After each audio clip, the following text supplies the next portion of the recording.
Eu não sei o que é viver sem o meu TDAH. Eu não sei o que é isso. Eu acho que eu nunca vou saber. A não ser que inventem uma cura, que eu acho muito difícil. Mas eu não sei o que é isso.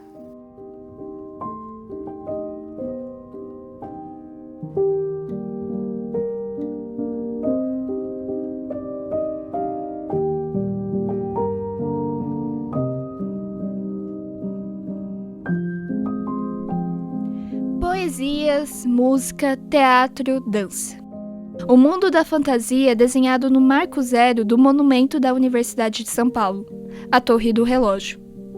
Do outro lado, temos a astronomia, química, física, matemática. O mundo real. Mas, entre o real e o imaginário, o diferente e o normal se encaixa em qual mundo? Era muito confuso isso, porque eu não sabia disso, da máscara social, eu não tinha essa noção de que como eu realmente... Eu me sentia diferente, assim, eu lembro que eu sofria mais com esses aspectos de aprendizado, no sentido de que eu sempre tinha que me achar muito melhor para eu poder acreditar naquilo, porque senão as pessoas iam se aproveitar de mim, entendeu? Se elas vissem que que aquilo me afetava, sabe? De acordo com o Manual Diagnóstico e Estatístico para Transtornos Mentais da Associação Americana de Psiquiatria, afirma que o TDAH, além de ser um transtorno do neurodesenvolvimento, ele é caracterizado por altos níveis prejudiciais de desatenção, desorganização ou hiperatividade e impulsividade. Segundo a associação, esses sintomas podem persistir a vida inteira e causar prejuízos sérios para o paciente no âmbito social, acadêmico e profissional. Se a gente não diverge muito, que nem o TEA, acho que a maior, tipo assim, a primeira divergência que as pessoas entendem, eles entendem tudo no literal. E isso fica nítido para todo mundo. Sem contar as outras coisas, os outros estereótipos, mas eu acho que assim, a primeira coisa mais nítida é tudo é no literal. Tudo que você fala. E o TDAH não, é só a falta de atenção. Às vezes você tem que repetir 4 vezes para a pessoa fazer aquilo que ela ia fazer e que uma pessoa sem TDAH faria em uma. Então, esse preconceito, podemos dizer, vem daí. Por causa da dificuldade de entender que não é uma doença aparente, mas que é uma doença, que ela traz dificuldades. Já o TEA, o transtorno do espectro autista, é também definido pelo manual como um transtorno do neurodesenvolvimento. Porém, é caracterizado por dificuldades e prejuízos persistentes na comunicação verbal e não verbal e nas interações sociais em seus mais diversos contextos. Olha, o primeiro impacto foi ruim, né? Porque eu pensei, e agora? Né? As pessoas têm uma ideia de que o autista não tem empatia nenhuma, não tem compaixão, não se relaciona. E eu sou pastor, então nisso você precisa dos relacionamentos, então como que uma igreja lidaria com um pastor autista? E por outro lado eu sou psicólogo, que também é outra condição em que envolve relacionamentos, envolve uma série de coisas, então talvez o primeiro momento que eu tive foi um impacto disso, de falar, e agora? Né? E se as pessoas souberem disso, o que vai acontecer? Como que eu vou lidar com isso? Mas, diante de tantos diagnósticos e nomenclaturas, o que de verdade significa ser normal em uma sociedade categorizada? Digo categorizada, pois até a forma como funcionamos recebe um rótulo. Porém, e se justamente a forma como funcionamos não for aceita? E quando ela vincula o comportamento, a norma, ela também a vincula nessa vocação de ser universal. Isso é um problemático, percebe isso? O normal passa a ser agora também um vínculo do que é esperado, de qual é a vida que você deve ter, que se torna significativa, mas não para esse grupo, esse especificamente, para aquela região, tal, mas para toda a humanidade. Então passa a se vincular uma ascensão de um conceito de homem normal, perfeito, de como ele deve viver para alcançar a boa vida. Todas essas ideias vão sendo agregadas, no meu entendimento, a partir do mundo moderno, né? Por causa desse vínculo com a ciência, com a racionalidade, do tipo de racionalidade que o iluminismo trouxe, né? De autodesenvolvimento humano, de autonomia, de verdade, de saber, de realização. coisa que não existia tanto assim no mundo antigo, no mundo cristão havia outras problemáticas. Né? Então eu para ter um início de reflexão, começaria por aí. E isso que está a dificuldade, porque cada pessoa é individual. E hoje a gente tem essa ideia de individualidade. Antigamente não. Antigamente era você entrar na sala, todo mundo igual, uniformezinho, todas as pessoas são iguais e a gente vai aprender tudo igual. Na Universidade de São Paulo, entre o mundo da realidade e da fantasia, se encontram os chamados neurodivergentes. O nome é para definir aqueles que têm um funcionamento atípico daqueles que são típicos. Eu acho que foram várias etapas, assim, vários tipos de sentimento que eu passei. A princípio, me ajudou porque eu estava passando em especialistas da psicologia, tomando vários remédios e nada ajudava. E aí, com o diagnóstico, eu pude procurar especialistas em outras áreas, porque eu nunca tinha passado em alguém especializado em autismo. E isso me ajudou. Também descobri que um dos motivos de eu ter muitas crises era por questões sensoriais, que eu nunca tinha pensado. Então, assim, eu estava trabalhando, indo para a faculdade de ônibus, eu pegava 6 ônibus por dia, e eu estava exausta. E eu não conseguia explicar para as pessoas por que eu estava. Então, eu acho que ele começou no 9º ano. Até então, como eu falei, eu tinha um amigo ou outro, eu ficava meio na minha também, não buscava tanta interação de maneira geral. Mas a partir do 9º ano, meu pai começou a me pressionar mais quanto a isso, dizer que achava que eu ficava muito sozinha, que eu passava as tardes. Realmente, eu passava toda a tarde jogando no computador em casa. E isso começou a pesar um pouco para mim, assim, eu comecei a dar mais valor a interagir com os colegas e eu me sentia um pouco com dificuldade, assim, de me aproximar. Eu até era bem vista na escola, assim, pelos colegas. Acho que até isso de eu ser muito boa academicamente facilitava suplementar um pouco a habilidade social em si. Entre idas a psicólogos, psiquiatras, o dilema interno de se entender como normal e também entre o mundo da fantasia e da realidade, os neurodivergentes se encontram na universidade. Mas eles também já passaram pela escola. Melhor, eles se encontram dentro de um sistema, o educacional. Na infância eu sofria muito com escola. Gente, eu lembro de olhar para o relógio e contar, tipo assim, os minutos para a aula acabar. Eu lembro de ficar olhando, tipo, sofrendo, como se fosse uma tortura medieval. E hoje eu olho para isso e me dá vontade de rir, porque assim, obviamente não é mais o mesmo peso para mim. E eu olho e falo, pô, tipo assim, coitada, né, da menina. Alguém dá uma coisa para a menina fazer que, tipo, que ela se sinta útil, que ela se sinta validada, mas é justamente porque a escola é baseada no sistema de validação. Bom, a escola não é apenas para você aprender matemática, português, história. Na escola você também aprende a viver em sociedade. Pelo menos é o que nos é dito. Mas quais são as consequências da forma que o português, ou a ciência, ou a matemática é ensinado para aquele que não é típico? Assim, o que mais me marcou e que eu lembro nitidamente até hoje foi o inglês.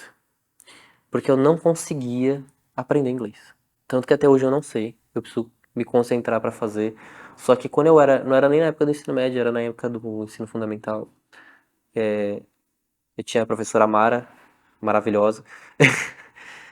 Mas ela insistia para eu aprender, porque para mim o inglês era uma sopa de letrinhas.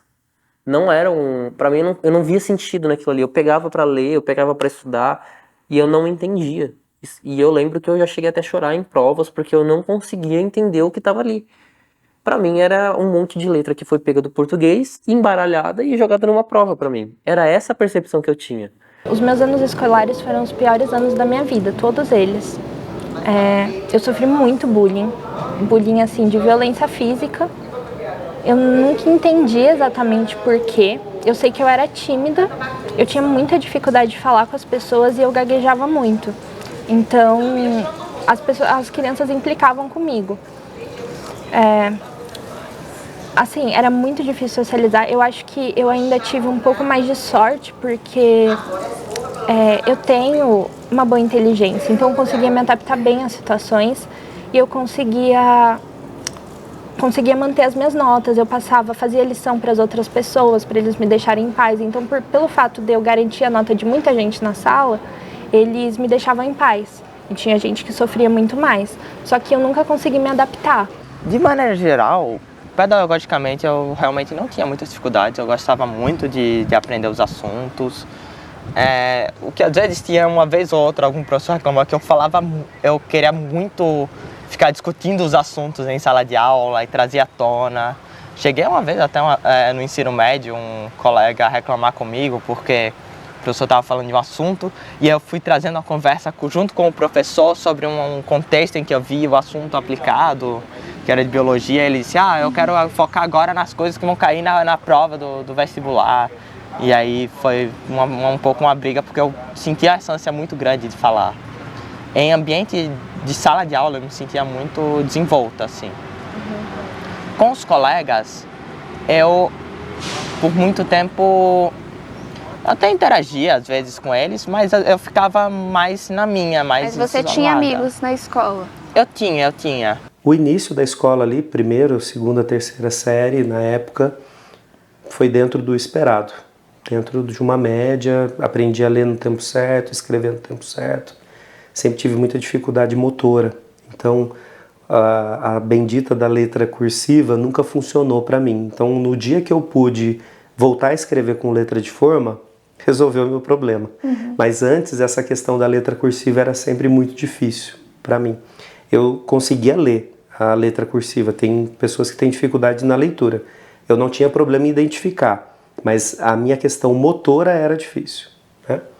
Aí na quarta série, no que era a quarta série da época, eu tive muito problema mesmo, mas aí vem um primeiro sinal bem característico da questão do autismo, porque foi a primeira vez que eu tive um grupo de amigos que eles eram amigos do bairro, então era um pessoalzinho um pouco barra pesada, que não estava interessado em nada. E eu estava muito deslumbrado com ter um amigo, com ter amigos, a gente tinha camiseta, a gente tinha um clubinho, a gente sabe coisas assim que eu nunca tinha tido, então isso fez com que esse ano fosse péssimo. Mas o que é de fato a escola? E a universidade? Será que as experiências que nós temos na nossa fase escolar, nós levamos também para a nossa fase universitária? E a universidade também? A universidade também. Eu acho que aqui na ECA é um pouco mais tranquilo, porque são outros tipos de validação. Aí já é uma validação que ela não está muito... que a gente não está tão acostumado, porque ela não é tão tradicional. Mas ainda assim, mercado de trabalho... vai reproduzir a lógica das ruas, né? Que é cada um por si. A faculdade já foi um aproveitamento muito melhor. Mas o diagnóstico do autismo ele só chegou depois disso. Então ele chegou numa fase... Depois da faculdade de psicologia. Então ele chegou numa fase onde eu estava fazendo pós-graduação, coisas dessa natureza. Tá? Então já é diferente, né? O jeito de estudar. Você vai numa aula, mas as pessoas estão focadas, é diferente o modelo, né? Então, a vida acadêmica foi essa. Eu tenho a impressão assim, de que eu sempre tive dentro da média em termos de notas, mas não necessariamente porque eu não aprendia, mas porque tudo que estava acontecendo em volta e eu não sabia, me puxava para baixo. Não permitia que eu deslanchasse. Para mim, a maior diferença foi o nível de autonomia que eu tinha. Na escola, assim, era tudo extremamente regrado. Você tem os horários que estão ali, você tem que aprender essa matéria nesse horário. E você vai entrar esse horário, sair esse horário. Na faculdade, primeiro que você tem mais autonomia, você é um adulto. Quando você é uma criança, você é um adolescente, você depende muito das outras pessoas. Quando você está na universidade, geralmente você é um adulto. E aí, com isso, você tem mais liberdade para fazer escolhas em relação ao que é melhor para você. Que quando você é menor, você não tem esse direito, assim. Você depende muito das pessoas que são responsáveis. Então, para mim, foi uma grande mudança porque eu tinha mais autonomia para decidir como eu ia estudar, o que eu ia fazer. Por mais autonomia que exista dentro de um ambiente universitário, um fato e uma questão ficam. Tanto a escola quanto a universidade fazem parte do sistema educacional. E o sistema educacional está pronto para receber os alunos neurodivergentes? Na verdade, eu acho que a escola não está preparada para receber vários tipos de alunos, não só neurodivergente. Nós perdemos um pouco do senso de propósito, como eu havia comentado lá no começo. E a escola se tornou um sistema operacional. Que a sua colega... Por que ela sente isso? Porque ela se sente alienada do espaço que ela vive, alienada essa percepção de não pertencimento. O alienado é o outro, né, que experimenta uma quebra na relação que ele estabelece com o que ele está vivendo. É o outro, né, se tornou estranho para o ambiente, como pode, né, passar a vida inteira num lugar que você é estranho, né, que você não se vê parte daquilo, você não constrói aquilo, entende? É uma coisa incrível, né, se para pensar. A escola é um lugar que você tem que aprender básica, independente se você vai usar, sabe? Essa é a liberdade do conhecimento. O problema é que ninguém te explica isso bem. Por que você tem que aprender uma coisa que você não vai usar? É que ninguém é capaz de te explicar isso bem, que você fala, nossa, é verdade, entendi agora. É verdade, mesmo que eu não use, bom, que bom. Eu entendi. Eu entendi o sentido do porquê do Bhaskara, exato, por exemplo. entendi o intuito de não precisar usar isso, mas saber. Né? Para poder saber dizer, que bom, eu sei para que serve, eu sei para que serve, para que eu não vou usar. Mas a escola ela simplesmente diz que é importante, ou o professor ganha mal, está meio emburrado, aprenda aí, menina e tal. Então ninguém está muito cuidadoso em dar respostas de propósito, no sentido de apontar fins, né? Apontar propósito. Mas só respostas que faz aí, pronto. Né? Aprenda aí que é a tua obrigação. Então ela não está preparada para receber perguntas. Né? Curioso, né? A escola não está preparada para responder reflexões. Né? Porque não se enquadra, não tem uma listinha de 3 passos para o sucesso com relação a isso. É tudo muito personalizado, é tudo muito para aquele aluno em específico, né? Então, às vezes, ele vai ter uma potencialidade muito grande em uma coisa e dificuldade em outra. E aí, como que você lida com tudo isso? Ou então ele tem um bom desempenho acadêmico, mas socialmente, nos relacionamentos, ele tem muita dificuldade. Então, como que a gente lida com tudo isso? Tem sido uma surpresa para todo mundo, não é uma questão isolada. Mais uma pergunta surge então. Como é a vida deles dentro do sistema educacional? E como eles se adaptaram a todas as questões educacionais, acadêmicas e sociais que foram impostas a eles? É de uma forma muito mais leve. Eu não vejo isso como um rótulo, como muitas pessoas falam, não, porque você não pode rotular a pessoa que, eu tenho isso, eu tenho aquilo. Não, pelo contrário. Eu saber que eu tenho isso me torna mais leve. Porque eu vou procurar formas de trabalhar. Não é um fardo você descobrir um diagnóstico. Pelo contrário, é um alívio. Em alguns momentos, sim. Principalmente quando eu enfrento assim, dificuldades, tem muitos momentos que eu sinto essa dificuldade, às vezes, de fazer amizades. Em momentos que eu sinto que as amizades que eu estou fazendo são mais tênues. Recentemente, por exemplo, eu fui expulsa de um grupo que eu tinha com colegas que depois foram dizer, nunca foi um grupo de amigos, ali era um grupo de colegas de trabalho e você fez uma coisa lá que eu fiz e por isso nós tiramos você, ninguém tem a obrigação de ser seu amigo. E ouvindo isso eu senti que esses últimos 2 anos que eu passei me esforçando bastante, tentando participar do grupo, das dinâmicas que tinha, sempre que tinha alguma coisa eu era a primeira pessoa a confirmar que eu ia participar de qualquer evento que fosse fazer, assim. Eu sempre tentei muito ser muito participativa e eu achei que eu estava conseguindo fazer uma rede de amizade, por exemplo, nesse caso. E ao ver isso ser desfeito, eles terem, sempre fomos só colegas de trabalho, eu sinto uma dor muito grande, como se essa dificuldade de fazer amigos fosse algo além do meu controle, porque em termos de esforço que eu pus, eu sinto que eu pus muito mais esforço do que muita gente põe para tentar fazer e manter essas amizades. E aí eu sinto uma frustração muito grande e eu fico uns dilemas às vezes de atribuir isso em parte ao autismo, porque com certeza a minha maneira de expressar a minha personalidade, que é influenciada bastante por isso, deve ter um fator contribuinte para muita gente ter um certo distanciamento de mim. Mas ao mesmo tempo eu não tenho como negar a minha personalidade. Eu gosto muito de como eu me expresso, eu gosto muito, por mais que me traga às vezes problemas, do nível de desinibição que eu tenho às vezes, de trazer uma jaca que eu peguei aqui atrás uma vez para uma aula que nós tivemos. Eu acho de maneira geral uma coisa que,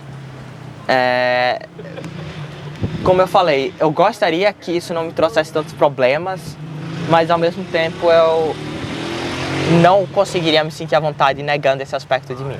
Eu acho que eu lido melhor porque medicada, com medicamento melhor.